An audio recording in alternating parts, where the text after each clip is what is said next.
Welcome viewers.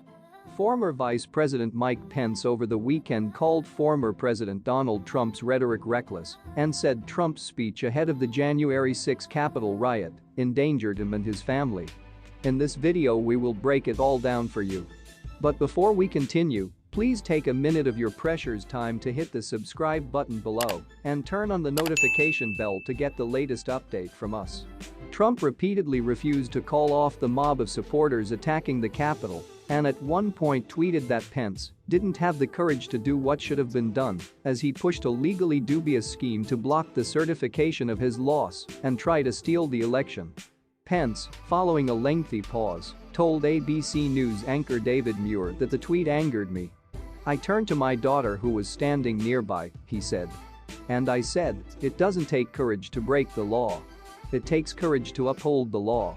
The president's words were reckless. It's clear he decided to be part of the problem. The president's words that day at the rally endangered me and my family and everyone at the Capitol building, he added. Pence during the Capitol riot spoke with military and Justice Department leaders in an effort to quell the riot. Where was the president during all this? Muir asked. "David, I was at the Capitol. I wasn't at the White House," Pence said. "I can't account for what the president was doing that day. I was at a loading dock in the Capitol where a riot was taking place." The interview was part of Pence's media tour to promote his new book, So Help Me God. Pence wrote that Trump complained he was too honest when Pence balked at the idea that he could unilaterally block the certification of the election on January 6 and detailed the former president's efforts to pressure him, according to excerpts published by the New York Times.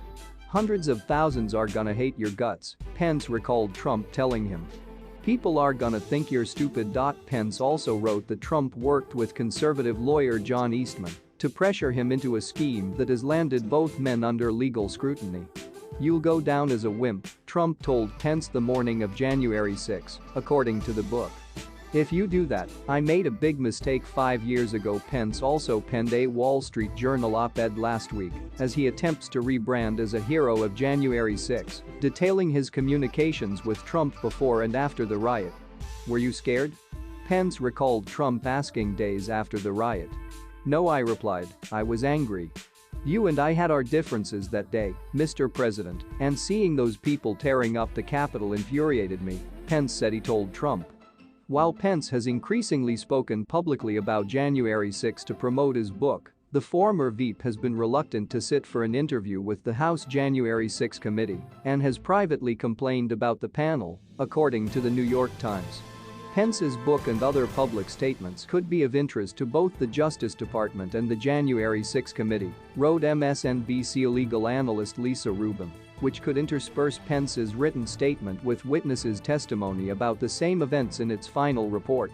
"Something tells me that one or more lawyers in the O'Neill building will be furiously flipping pages," she wrote, referring to the building where the committee works. NYU law professor Ryan Goodman agreed that the committee report could reference Pence's statements, but the Dodge has little choice but to interview Pence. Other legal observers hammered Pence for speaking up to sell his book, but failing to speak to investigators seeking accountability for the January 6 attack.